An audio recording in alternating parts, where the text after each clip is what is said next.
నమో గురుభ్యః. మనము మన మనుస్మృతిలో ఏ విధంగా వ్యసనాలు మనకు దూరం చేస్తాయని తెలుసుకుంటూ వస్తూ ఉన్నాము. ముఖ్యంగా అంటే చాలా ఉంటాయి. కానీ కొన్ని కొన్ని ఐడెంటిఫై చేస్తూ ఉంటారు ఒక్కొక్క చోట మన గురువులు. మనకిక్కడ కామం వల్ల ఒక 10, క్రోధం వల్ల ఒక 8 ఎన్నో వ్యసనాలు వదిలిపెట్టకుండా మనల్ని తగులుకుని ఉంటాయని చెప్తూ ఉన్నారు గదా! అవి చూస్తూ ఉన్నాము. ఇంతవరకు చూసాము. స్త్రీ సాంగత్యం కూడా ఉండరాదు అన్నప్పుడు, ప్రాపంచికమైన అర్థంలో స్త్రీలకు అంటే యువతులకు శారీరకంగా స్త్రీలుగా కనిపించే వాళ్లకు దూరంగా ఉండమని అంతవరకే చెప్పుకుంటే మనకు శాస్త్రము పని చెయ్యదు. అటువంటి భేదభావనతో ఉన్నాము అంటే చెడిపోతాము. దేహాలన్నీ ఒకటే. మన శాస్త్రానికి దేహాలన్నీ ఒకటే. దేహాల్లో మళ్ళీ భేదాలను చూడదు. మన శాస్త్రము భేదాలు ఒకే ఒక విషయంలో భేదం చూస్తుంది. అభేద దర్శనం చేయించే కన్నా ముందు మనకు భేదాన్ని ఒకే ఒక విషయంలో చూపిస్తుంది మన శాస్త్రము ఎక్కడైనా సరే. ఒకటేమి అంటే కర్మ, ఒకటి జ్ఞానం. అజ్ఞానంతో ఉండి దేహమే నేననుకుని కర్మలు చేస్తూ ఉన్నావా? జ్ఞానంతో ఉండి కర్మల్ని వదిలిపెడుతూ ఉన్నావా? అయితే కర్మ మార్గము లేదా జ్ఞాన మార్గము. కాబట్టి మొత్తం మనుషుల్ని మన శాస్త్రము రెండే 2 భాగాలుగా విడదీస్తుంది. ఒకళ్ళు కర్మ మార్గంలో ఉన్నవాళ్ళు, ఒకళ్ళు జ్ఞాన మార్గంలో ఉన్నవాళ్ళు. దానికి ఆడ, మగ అన్న తేడా లేదు. దానికి ఏ ప్రాంతము, ఏ దేశము, ఏ భాష, ఏ భోజనము, ఏ వస్త్రాలు, ఎంతటి ఐశ్వర్యాలు ప్రాపంచికంగా వీటన్నింటితో అసలు ఎక్కడా సంబంధం లేదు మన శాస్త్రానికి. మనుషుల్ని మనుషులకు వేరు చేసి విడదీసి చూపించదు. భౌతికంగా, లౌకికంగా, ప్రాపంచికంగా మనుషుల్ని మనుషులకు వేరు చేసి మాట్లాడదు మన శాస్త్రం. అది మనుషుల్లో 2 గ్రూప్స్‌ని ఎందుకు చేసింది అంటే, ఆల్రెడీ జ్ఞానంతో ఉన్నవాళ్ళు, వాళ్ళకి ఆత్మను చూపించడం కోసము. అయితే జ్ఞానం ఇంకా కలగని వాళ్లకు జ్ఞానార్జనకు మార్గాన్ని ఉపదేశం చేయడం కోసం మాత్రమే మనుషుల్లో ఓకే. వీళ్ళు కర్మాధికారులు, వీళ్ళు జ్ఞానాధికారులు అని అంత మాత్రమే భేదం చూస్తుంది మన శాస్త్రం. అంత మాత్రమే భేదాన్ని అంగీకరిస్తుంది మన శాస్త్రం. ఇంకా తర్వాత శారీరకంగా వాళ్ళు ఆడ బాడీస్‌తో ఉన్నారా? మగ బాడీస్‌తో ఉన్నారా? డబ్బులున్నాయా? లేవా? పెద్ద పెద్ద జాబ్స్ ఉన్నాయా? లేవా? అసలు ఇంక ఏ రకమైన ఏ ప్లేస్‌లో ఉన్నారు? ఏ అన్నాలు తింటున్నారు? ఏ వస్త్రాలు ధరిస్తున్నారు? ఇటువంటివి ఏవి అస్సలు పట్టించుకోదు మన శాస్త్రం. దానికి అవసరమే లేదు. అటువంటి భేదాలు అది అసలది యాక్సెప్ట్ చేయదు. కాబట్టి శాస్త్ర విరుద్ధమైన విధంగా శాస్త్రాన్ని విచారణ చేయడము దోషము. ఆ కారణానికి మనము శాస్త్ర సమ్మతంగానే శాస్త్రాన్ని విచారణ చేస్తూ వస్తాము. అందుకని ఇక్కడ స్త్రీ అన్న పదానికి అర్థం ఏదైతే మనల్ని స్తృణోతి ఇతి అని ఆచ్ఛాదనం చేస్తుందో, ఆశాంతము మాయలో కప్పేస్తుందో మన ప్రమద. మన భాగవతంలో చెప్పిన పురంజనోపాఖ్యానంలోని ప్రమద. ఈ నవరంధ్రాలతో ఉన్న దేహంలో, నవద్వారాలతో ఉన్న పురంలో బంధించినట్టు మనల్ని ఇందులో బంధించి, ఈ దేహంలో బంధించి, ఆ దేహం ఆడబాడి గావచ్చు, మగబాడి గావచ్చు, ఏ దేశంలోనైనా ఉండొచ్చు, ఏదైనా మాట్లాడొచ్చు, ఏదైనా తినొచ్చు, ఏమైనా చెయ్యొచ్చు. కానీ ఆ దేహంలో వాడిని బంధించి ఆ పురుషుణ్ణి, ఆ స్త్రీ ఆచ్ఛాదనం చేసేదేదున్నదో అది కర్మలు చేస్తూ గుణాల్ని బెట్టుకుని వీడే చేస్తూ ఉన్నాడు అన్న మాయను కల్పిస్తుంది. కాబట్టి అటువంటి స్త్రీకి ఈ పురుషుడు దూరంగా ఉండాలి. అటువంటి స్త్రీకి ఈ పురుషుడు దూరంగా ఉండాలి. ఆ వ్యసనం పెట్టుకోరాదు అంటే దేహంతో సాంగత్యం పెట్టుకోరాదు. స్త్రీ సాంగత్యం వద్దు అంటే ఏదైతే నిన్ను కప్పేస్తుందో, మాయగా కల్పించబడి ఉన్నదో ఆ దేహము, దానితో సాంగత్యం పెట్టుకోకు అని చెప్తూ ఉన్నారు. కానీ ఇది చాలా పెద్ద వ్యసనము. ఆ దేహంతో సంగం బెట్టుకుని అదే నేననుకుని, దాంతో కర్మలు చేస్తూ ఏవో అనుభవాలనుకుంటూ, దుఃఖాలను పొందుతూ ఉండడం అన్నదేదున్నదో, అది విపరీతమైన వ్యసనము. ఇంక దాన్ని మించిన అడిక్షన్ ఇంకొకటి లేదు. ఈ వ్యసనంలో నుంచి, ఈ అడిక్షన్‌లో నుంచి బయటపడడం చాలా కష్టం. అందుకని ప్రయత్నం చేస్తూనే ఉండాలి మనం. ఆ తర్వాత మదము ఇంకొక వ్యసనము. కామం వల్ల కలిగే వ్యసనము మదము. మదము అంటే మద్యపానం చేయడము, ఆల్కహాలిజం లేదా డ్రింకింగ్ ప్రాబ్లమ్స్ ఉండడము అని చెప్పుకోరాదు. దాంతో ఇక్కడ సంబంధం లేదు. అది చెయ్యొద్దు. ఏదైనా సరే నిన్ను ప్రమాదంలో ఉంచేదానికి నువ్వు దూరంగా ఉండు. ప్రపంచంలో గూడా నీకు స్పృహ తప్పించే ఏ మాదకమైన ద్రవ్యమున్నదో, నీకు ప్రమాదాన్ని కలిగించేదేదున్నదో దానికి నువ్వు దూరంగా ఉంటే మంచిది. ఇంక దాన్ని పక్కన బెట్టి, నీకు ప్రమాదం కలిగించేదేదున్నదో అది మదము అని అర్థం జేసుకో. ప్రమాదం కలిగించేదంతా మదము. మదము నీకు ప్రమాదం కలిగిస్తుంది. ఏది అటువంటిది అంటే అజ్ఞానము. నీకు ప్రమాదం ఎందుకు కలుగుతుంది? ఎప్పుడైనా సరే యాక్సిడెంట్స్ ఎట్లా జరుగుతాయి? ప్రమాదాలంటే యాక్సిడెంట్స్ అనుకుందాం లౌకికంగా సింపుల్ ఎగ్జాంపుల్స్‌లో. ప్రమాదం అంటే యాక్సిడెంట్ అనుకో. యాక్సిడెంట్స్ ఎట్లా కలుగుతాయి? నువ్వు కావాలని యాక్సిడెంట్ చేసుకోవు గదా! తెలియకనే జరుగుతాయి యాక్సిడెంట్స్. కాబట్టి తెలియకపోవడం అన్నది యాక్సిడెంట్స్‌కి రిక్వైర్మెంట్. ప్రమాదానికి మూలమేమి అంటే ఎరుక లేకపోవడం, తెలియకపోవడం అని అర్థం. తెలియకుండా నిన్ను అజ్ఞానంలో ఉంచేదేదున్నదో దాని పేరు మదము. నీకు నిన్ను దూరం చేసేది అని దానికి ఆత్మపరమైన అర్థము. ఆధ్యాత్మికంగా దాన్ని మదము అన్నదానికి ఇప్పుడు ప్రాపంచికమైన అర్థమే చూద్దాము. ప్రపంచంలో నీకు మత్తు కలిగించే మాదక ద్రవ్యాలేవున్నాయో వాటిని మద్యాలు అవన్నీ పిలుస్తారు గదా! ఆ మద్యము నీకెందుకు మాదం కలిగిస్తుంది? ప్రమాదం ఎందుకు కలిగిస్తుంది? ఎట్లా కలిగిస్తుంది? ఎట్లా కలిగిస్తుంది అంటే నువ్వేదైనా మాదక ద్రవ్యాన్ని పుచ్చుకున్నావనుకో, దాంతో ఏమవుతుంది మద్యం లాంటివి సేవిస్తే, నీ బుద్ధి సరిగా పని చెయ్యదు. దానితో నీకు తెలివి తప్పుతూ ఉంటుంది కదా! దానివల్ల నువ్వు విచక్షణ జ్ఞానాన్ని, ఆలోచన జ్ఞానాన్ని పోగొట్టుకుంటావు. అది నీకు ప్రమాదం కదా! ఇప్పుడు నువ్వు బాగా తాగావనుకో, తాగి ఎటో పడిపోతూ ఉన్నావో, కార్ డ్రైవింగ్ చేస్తూ ఉన్నావో, యాక్సిడెంట్ చేసుకున్నావనుకో, ఈ మద్యపానం వల్ల యాక్సిడెంట్ అయింది అని చూస్తావు గానీ, మద్యపానం వల్ల యాక్సిడెంట్ గాలేదు. మద్యపానం వల్ల నీ బుద్ధి మందగించింది. దానితో యాక్సిడెంట్ జరిగింది కదా! మద్యపానంతో నీ బుద్ధి మందగించి, దానివల్ల యాక్సిడెంట్, ప్రమాదం జరిగింది. అంటే ఇప్పుడు ముఖ్యంగా మనకు జరుగుతున్నదేమి? మాదక ద్రవ్యాలని, వాటిని సేవించటం వల్ల బుద్ధి మందగిస్తుంది అని తెలుస్తుంది గదా! చాలా సింపుల్‌గా. అందుకని వాటికి దూరంగా ఉండు అని చెప్తూ ఉంటారు ప్రపంచంలో. అట్లానే బుద్ధి మందగించడానికి కావలసినది ఏదున్నదో, దాన్ని ఇక్కడ ఆధ్యాత్మికంగా అజ్ఞానం అని పిలుస్తారు. బుద్ధి సరిగా పనిచేయట్లేదంటే ఏమైంది? జ్ఞానం లోపించింది, అజ్ఞానం పైకొచ్చిందని అర్థం.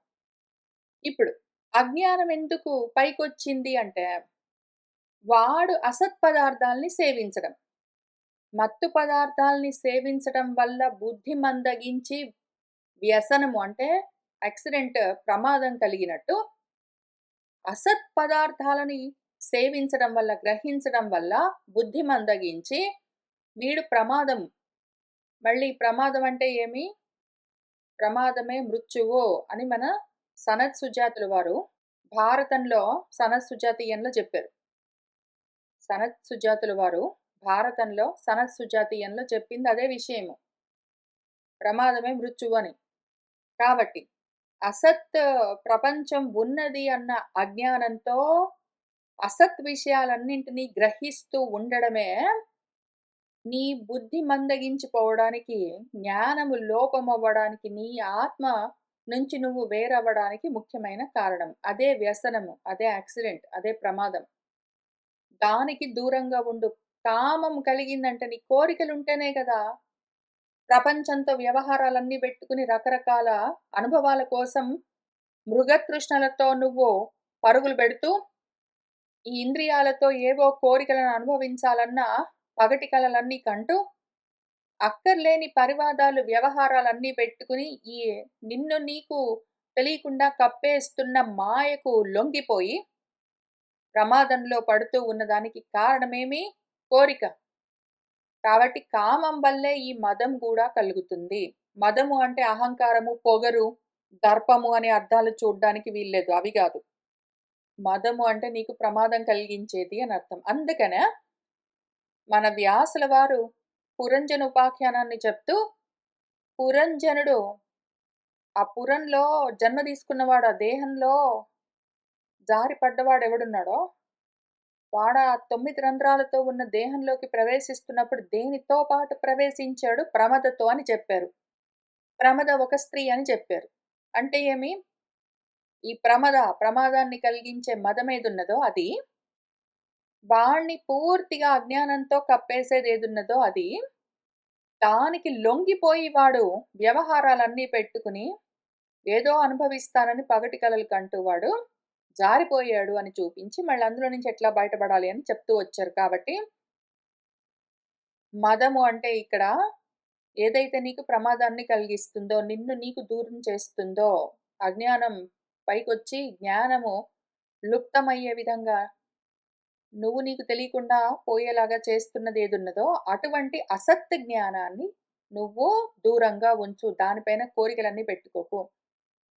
నా భార్య, నా భర్త, నా బిడ్డలు, నా ఇల్లు అనుకుంటూ లోకంలోని వ్యవహారాలన్నీ, పరివాదాలన్నీ బెట్టుకున్నావంటే, ఆ ఆవరణలో చిక్కుకుంటావు. అదే నీకు ప్రమాదం. అంటే మృత్యువు. మళ్ళీ జన్మలతో, మరణాలతో తగులుకుంటావు పోయి అని చెప్తూ ఉన్నారు. ఆ తర్వాత తౌర్యత్రికం అని చెప్తూ ఉన్నారు. తౌర్యత్రికం. తౌర్యము అంటే తూర్యనాదాలు అని వినే ఉంటారు మీరు. తూర్యాలు. తూర్యము, భేరి, ఘంట, దుందుభి, తాళము, తప్పెట అని ఇట్లాంటివేవో ఉంటాయి గదా! రకరకాల వాయిద్యాలు. అటువంటివి ఒక 3 ఉన్నాయనుకో. తౌర్యత్రికం అంటే తూర్యనాదాలు, దుందువి నాదాలు, భేరి నాదాలు అట్లాంటివేవో ఉన్నాయనుకో. అట్లాంటివో 3 అవి గూడా నీకు కామాన్ని కామం వల్ల ఇవి కలిగి నీకు వ్యసనాన్ని కల్పిస్తాయి అని చెప్తూ ఉన్నారు. అంటే ఇంక దానికి లౌకికంగా చాలా అత్యల్పమైన, స్వల్పమైన అర్థంలో ఏం చెప్పుకోవచ్చు? ఇదిగో నాటకాలంటే పిచ్చి పెట్టుకోవడం, మ్యూజిక్ గురించి పిచ్చి పెంచుకోవడం, సినిమాలు చూసే పిచ్చి పెంచుకోవడం అవన్నీ చెయ్యొద్దు అని దానికి అర్థం చెప్పే ప్రమాదం ఉంటుంది మళ్ళీ. అజ్ఞానంతో అట్లాంటి అర్థాలు చెప్పామంటే చాలా అనర్థం కలుగుతుంది. సూర్యనాదాలు, ఘంటానాదాలు, దుందువినాదాలు, భేరినాదాలు, వీణానాదాలు, శంఖనాదాలు ఇట్లాంటి నాదాలకి దూరంగా ఉండు అని చెప్తుందా మనకు శాస్త్రం? ఎందుకు చెప్తుంది? దానికేం అవసరము? సూర్యనాదాలు ఇట్లాంటి వాటికి దూరంగా ఉండని ఎందుకు చెప్తుందది? కాబట్టి ఏం చెప్తున్నది? అందులో పైగా మూడింటిని ఒకటే దాంట్లో పెట్టింది కాబట్టి, మనం దాన్ని ఇంకా కొంచెం జాగ్రత్తగా చూడవలసి ఉంటుంది మరి. ఏదైతే తూర్యతే తాడ్యతే ఇతి అని తాడనం చేయడం వల్ల శబ్దాలు కలుగుతాయి గాబట్టి, తూర్యనాదాలు అని అట్లా పిలుస్తారు. ఏదైనా ఒక పెద్ద డ్రమ్ బెట్టి ఢామ్, ఢామ్, ఢామ్ అని అట్లా కొడితే, ఆ దెబ్బలకి శబ్దాలు కలుగుతాయి గాబట్టి, వాటిని తూర్య ఘోషలు అట్లా పిలుస్తారు. ఏవైనా సరే శబ్దాలు కావాలి అంటే, తాడనము ఈ రకంగా కొట్టడం అన్నది అవసరం. చప్పట్లు కొడితే గూడా, చప్పట్లు వినాలంటే గూడా ఒక అరచెయ్యితో ఒక అరచెయ్యి ఇట్లా కొట్టుకోవలసి ఉంటుంది. ఏదైనా సరే ఇట్లాంటివి కొట్టుకుంటేనే, తాడనం జరిగితేనే శబ్దం కలుగుతుంది. ఎక్కడైనా సరే శబ్దము తాడనం వల్ల జరుగుతుంది. ఆ విధంగా తాడనం వల్ల కలిగే శబ్దం ఏదున్నదో దాన్ని తూర్యము అని పిలుస్తారు. అది ఆ పదానికి అర్థం. తూర్యనాదాలు అనగానే పాత తెలుగు సినిమాల్లో చూపించే విధంగా ఏదో ఒక మ్యూజికల్ ఇన్‌స్ట్రుమెంట్ అట్లాంటివి ఇంకేవో రకరకాల మ్యూజికల్ ఇన్‌స్ట్రుమెంట్స్ ఉంటాయి. వాటిలో ఒక 3 అని ఇక్కడ చెప్తున్నారని గాదు. మ్యూజికల్ ఇన్‌స్ట్రుమెంట్స్ గాదు. మ్యూజిక్ గురించి గాదు, డ్రామా గురించి గాదు, మూవీస్ గురించి గాదు ఇక్కడ చెప్తుంది. తాడనం చేయడం వల్ల శబ్దాలు కలిగేవి ఏవున్నాయో అటువంటివి మూడింటికి నువ్వు దూరంగా ఉండు. ఎందుకు అంటే అవి వ్యసనాలు అని చెప్తున్నారు. ఏదైతే తాడనం చేత కలుగుతుందో దాని పేరు తూర్యం అని పిలుస్తారు. అటువంటివి ఒక 3. ఏవుంటాయి మనకు 3? ఎప్పుడైనా 3 ఉంటాయి కరణాలు. మనకు శబ్దాలు చేసే కరణాలు 3 ఉంటాయి. మనసు, వాక్, దేహము. మనోవాక్కాయ శబ్దాల గురించి ఇక్కడ చెప్తూ ఉన్నారు. మనసు గూడా చాలా శబ్దాలు చేస్తూనే ఉంటుందది. లోపల గూడా మనసులో ఎన్నో శబ్దాలు కలగాలి అంటే ఎన్నో రకాల హింసలు అక్కడ జరుగుతూనే ఉంటాయి. అట్లానే మాటలు గూడా మాట్లాడుతూ ఉండాలి అంటే తాడనము ఎంతో కొంత శ్రమ తప్పకుండా జరుగుతుంది. అట్లానే శరీరంతో కర్మలు జరగాలంటే గూడా ఎంతో కొంత తాడనము తప్పకుండా జరుగుతుంది. శబ్దము 3 విధాలుగా ఉంటుంది. ఒకటి శారీరకంగా కలిగే శబ్దాలు, ఒకటి మానసికంగా కలిగే శబ్దాలు, ఒకటి వాచికంగా కలిగే శబ్దాలు. ఈ 3 కూడా మనకు వ్యసనాలు. మనము మాట్లాడాలంటే గూడా ఏదో ఒక కామం ఉండాలి. ఏదో ఒక కోరిక ఉంటేనే ఎవరితోటైనా మాట్లాడతాము. మనకేదో ఒక కోరిక ఉంటేనే మనసులో ఏదైనా ఆలోచన చేస్తాము.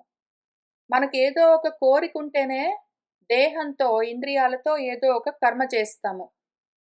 మనము కర్మలు చెయ్యాలి, దేహంతో పనులు చెయ్యాలి అన్న మాటలతో వ్యవహారాలు నడిపించాలి అన్న, మనసులో సంకల్పాలు చెయ్యాలి అన్నా, ఆ మూడింటికి ఎంతో కొంత బాధ ఉంటూనే ఉంటుంది. తాడనము తప్పకుండా ఉండి తీరవలసిందే.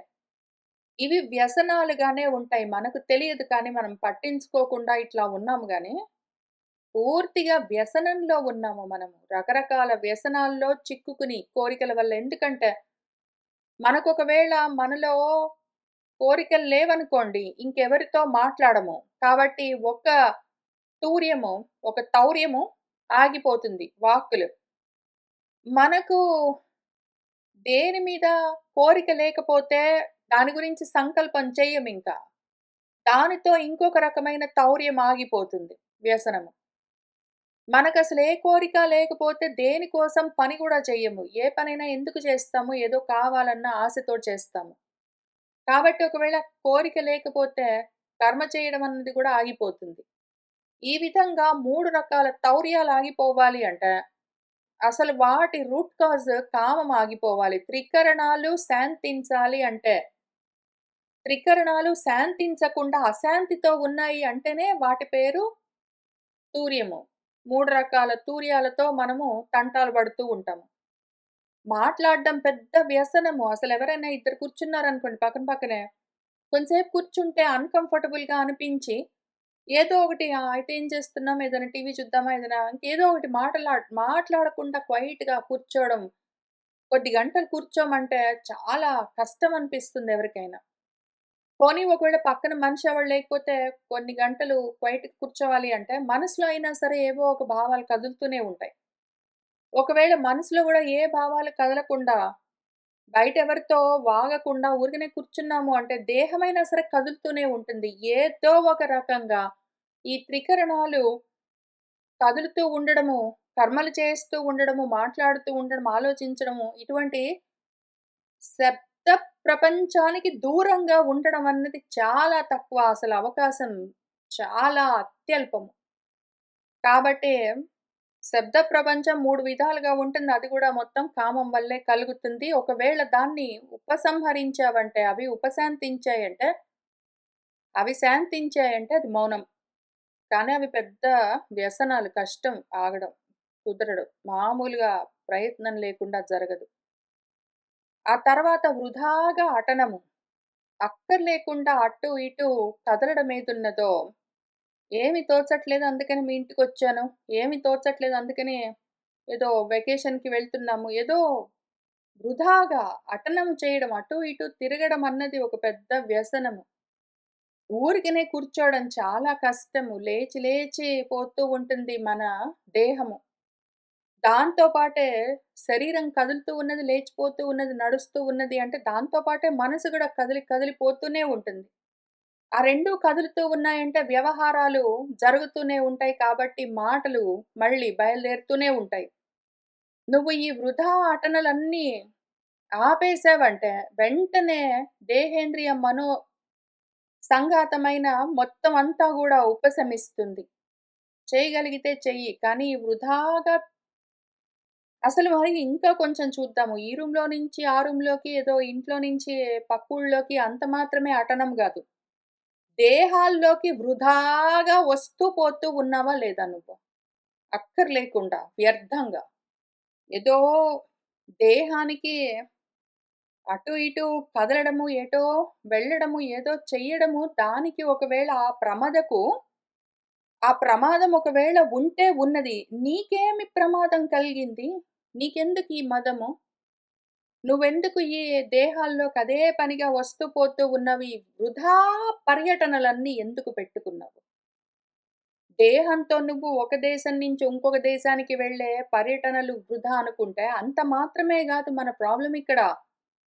మన వ్యసనము ఏదో ఈ జన్మ తీసుకున్నాము. ఒక రూమ్‌లో నుంచి ఇంకొక రూమ్‌లోకి లేతే ఒక ఇంటి నుంచి ఇంకొక ఇంటికి లేదా ఒక దేశం నుంచి ఇంకొక దేశానికి వెళ్ళడం మాత్రమే గాదు. ఒక దేహం నుంచి ఇంకొక దేహానికి వృధాగా పర్యటిస్తూ ఉంటాము. ఇదొక పెద్ద వ్యసనము మనకు. పెద్ద వ్యసనం. అదే పనిగా జన్మలు తీసుకుంటాము. దీన్ని మించిన అడిక్షన్ ఉందా అసలు? నిజంగా. దీన్ని మించిన అడిక్షన్ ఉందా? పైగా అట్లా జరగాలని కోరుకుంటాము. నాకు పెళ్లి గావాలి, నాకు పిల్లలు పుట్టాలి. అదొక మళ్ళీ వృధా అటనము కదా! మళ్ళీ ఆ జన్మల్లోకి ప్రయాణాలు. ఆ జన్మల్లోకి వచ్చి చేరిన తర్వాత మళ్ళీ అక్కడి నుంచి ప్రేత్యము. మళ్ళీ ప్రేతాత్మలై అక్కడి నుంచి మళ్ళీ ప్రయాణాలు. ఇంకొక దేహాల్లోకి. వృధాగా వ్యసనము. నేను పెళ్లి చేసుకొని నాకు ఈ వృధా ఆటనం ఒకటి గాక, నాకు మళ్ళీ పిల్లలు పుట్టి వాళ్ళకో వృధా ఆటనము. మళ్ళీ వాళ్ళకు గూడా పిల్లలు పుట్టాలి. ఇంక ఇదొక వృధా ఆటనం. ఇంక ఎంతటి పర్యటనలంటే దేహం నుంచి దేహం. సుడిగాలి పర్యటనలు. ఒక దేహం నుంచి ఒక దేహానికి, ఒక దేహం నుంచి ఒక దేహానికి అసలు అంతు లేకుండా ఉంటుంది. ఎందుకీ వృధా పర్యటనలన్నీ పెట్టుకున్నావు చెప్పు నువ్వు? ఈ దేహాల్లోకి రాకపోకలన్నీ ఎందుకు పెట్టుకున్నావు నువ్వు? కోరికల వల్ల. కోరికలే కారణము. ఈ వృధా పర్యటనలు దేహాల్లోకి ఎందుకు అంటే కోరికలుంటాయి అందుకు. కాబట్టి ఇదిగో ఇట్లా ఉంటాయి మొత్తం ఒక 10 కామం వల్ల కలిగే దోషాలు ఈ గణము ఒకటున్నది. అయితే 10 అని ఇక్కడ రాసారు గదా! దీనివల్ల మనకొక లాభం ఏంటి అంటే 10 అని రాసారు. ఒక్కటి పోయిందంటే అన్నీ పోతాయి.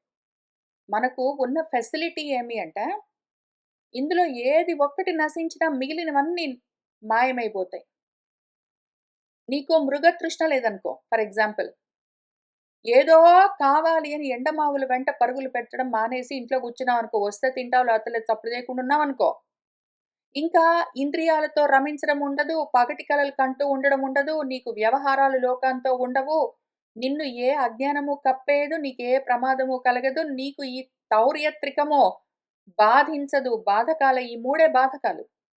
మన మనసు, వాక్కు, మన కాయము ఈ మూడే మనకున్న బాధకాలు. మనల్ని హిండరింగ్ చేస్తూ ఉంటాయి. లిమిట్ చేస్తూ ఉంటాయి.